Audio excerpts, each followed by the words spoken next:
Forever Evil number 4, written by Jeff Johns, art by David Finch. So, last issue we had basically the evil team being put together. We got Black Adam, Lex Luthor, Bizarro, Captain Cold, and... Did I say Black Manta?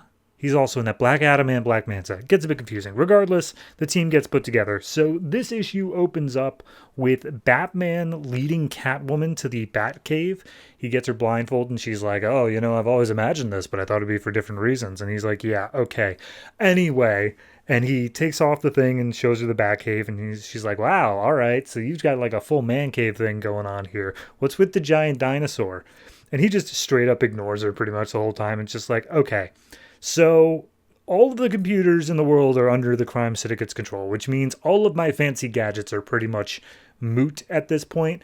And the only thing I've got for transportation is a steam-powered bat cycle, so that's not really going to work.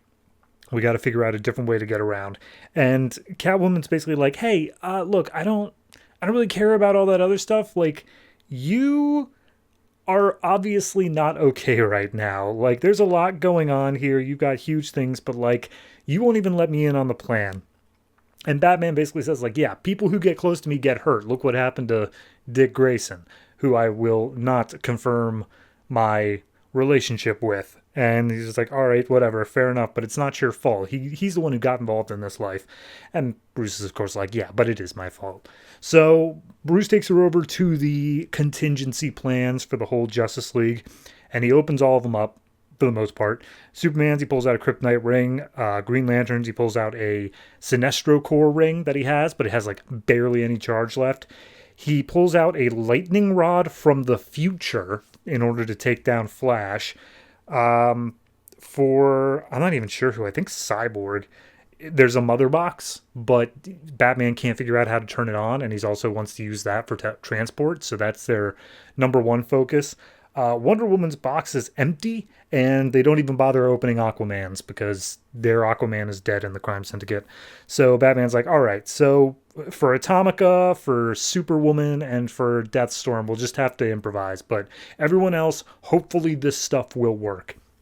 And we see that they are being watched by Grid, who, of course, is probably reporting back to the crime syndicate.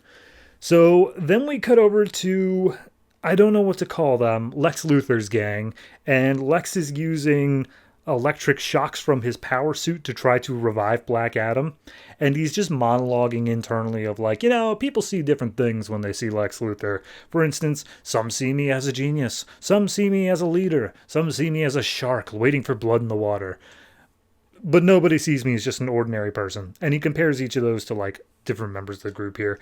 So at one point, Captain Cold's basically like, dude, stop it with trying to revive Black Adam. Clearly it's not going to work. Let me focus on making my cold gun. And Black Manta's like, no, don't make a cold gun.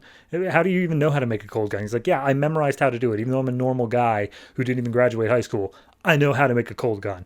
And Black Manta's like, either way, I don't want them to be numb. I want them to feel all of this. And Cold's just like, you got issues, man.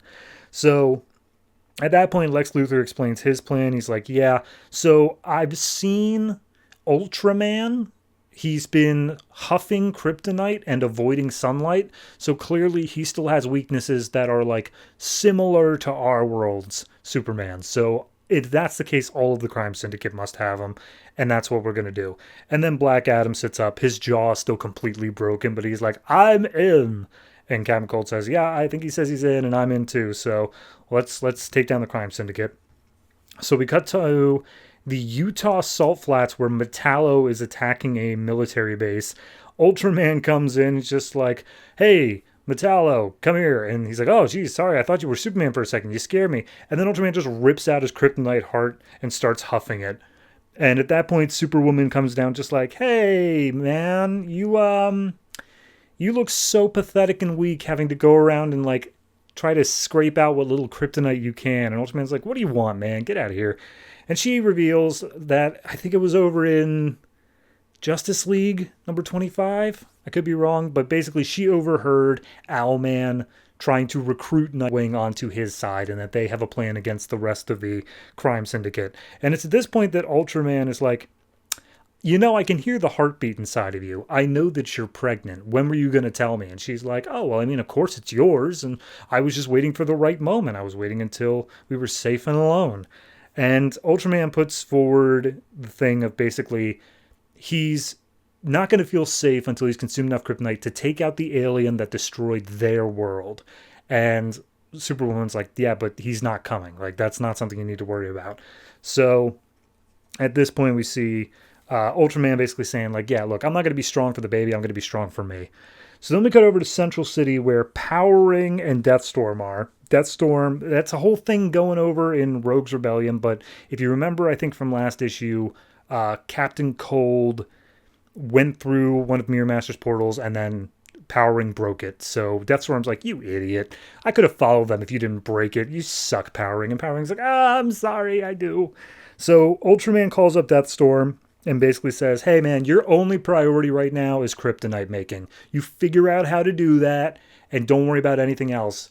Leave Powering by himself. And Powering's like, what? No, don't leave me by myself. I'm terrified. Don't do that. So he immediately calls up Grid using his ring, and he's like, hey, Ultraman said that you had to send me Johnny Quick or Atomica. And he's like, no, you didn't. They're busy on missions. Like, right, well, Ultraman said that you had to come and help me. He's like, no, I'm busy at the computer. He's like, well, you got to send somebody because Ultraman said he does. And it's like, Ultraman didn't say anything like that.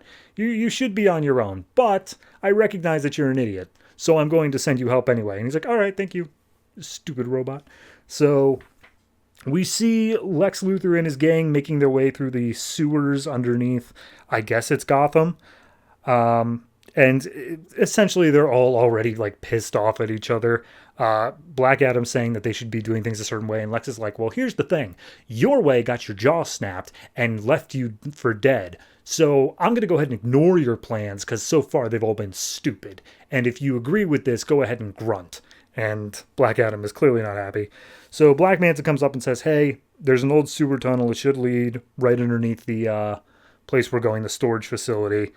So we just got to climb down in there. And Bizarro holds back. And they're like, well, seems that Bizarro's afraid of the dark. And so Lex, everyone says, like, leave him alone, leave him behind. We don't need him. He's just going to be dead weight. And Lex stands there. He's just like, well, come on. Get in there. There's nothing to be afraid of. And Bizarro still doesn't move. And he's like, look, stay or go. It doesn't matter to me. And Bizarro still doesn't move. And Lex is like, okay, look, when I was a kid, my sister got sick, and like I am smart enough that I probably could have done something, but I was paralyzed by the fear that I might have failed, and therefore I didn't do anything. And she died, and I hold that with me. That is my regret, is that I didn't try. So please try at least. And he's just like, all right, you know what, whatever. I'm can't believe I'm wasting my breath on you, mindless monster. And then Bizarro reaches out, grabs his shoulder, and he says, Bizarro will try. So Lex is immediately all in on this monster. And he's like, all right, Adam. They go through the tunnel on the other side. He's like, Adam, Bizarro, go ahead and break open the door for us. So they bust through the floor, start climbing their way up. And as they get inside, they see Batman and Catwoman are already there. So Batman, coming face to face with all these villains, immediately throws down a bunch of smoke grenades. And they're trying to still... The whole reason they're here is that it's a Wayne Tech facility. They're trying to figure out how to turn on the mother box. And they still don't have any leads on that. But as... all of Lex Luthor's gang is like, okay, hold on, Batman's still alive. You said he was supposed to be dead too. Like, is Superman still alive? And Lex is like, no, he's definitely dead. But then all of a sudden the wall busts down behind them, and wouldn't you know it, it's Powering. And he's brought along Deathstroke, Blockbuster, Shadow Thief, Copperhead, and Giganta. And Powering's gonna just start attacking them with his little crew here. So as soon as he sees Batman's there, he's like, okay, everyone focus on Batman because that is clearly the number one target here. So he starts firing on Batman. Batman sees it's Green Lantern's XP, so he throws on the yellow ring. And of course we get Sinestro Corps Batman for like 3 panels. And he conjures a construct of a bat. Powering makes some snakes that start devouring the bat. And then the ring runs out of charge. So... immediately, Powering's able to get it off. He's like, ha, I did it. I did that all by myself. I beat Batman. That's great. I'm fantastic. You couldn't beat me with the stupid little yellow ring. And he breaks the ring in his hand. And then all of a sudden, the wall behind him breaks down. And he's like, stupid little yellow ring, huh? We'll see about that. And it's Sinestro. Sinestro's here to join the fight. Um, Solid issue. I mean, I don't really have any sort of problem with it. I guess my only it's not even a critique. It's not even like even a concern. It's the thing of the mother box is necessary for like transportation or whatnot of getting around, but they still managed to get like here. And I know it's not that far away. It's a Wayne Tech facility in Gotham. It must be close, but like they are still able to get around to some extent. So saying that like they don't have any transportation at all, I guess they're more so talking about long range stuff. I guess maybe wherever the crime syndicate is, wherever the watchtower fell, is like way far away from Gotham. But I don't know. It still feels like everyone's still able to travel pretty easily, all things considered. It doesn't seem like it's this big thing where it's like, oh, you can't be up on surface level at all. So yeah. Beyond that, it's beautifully drawn. I really do like the Bizarro moment in this. I already know Bizarro's arc for this whole story, but it's not taking away from it, knowing how it's going to end up. If anything, it's only endearing me more to it. So yeah, it's a solid issue. I'll give it an 8. I think it again. There was never any problem with Forever Evil as a concept, and I like the way they're moving things. My only real critique right now is that because it's spread over so many different tie-ins and stuff, even the main series feels like it's moving a little bit slow. Maybe it could have just been a bit tighter there, but that's my only minor critique. It's still great.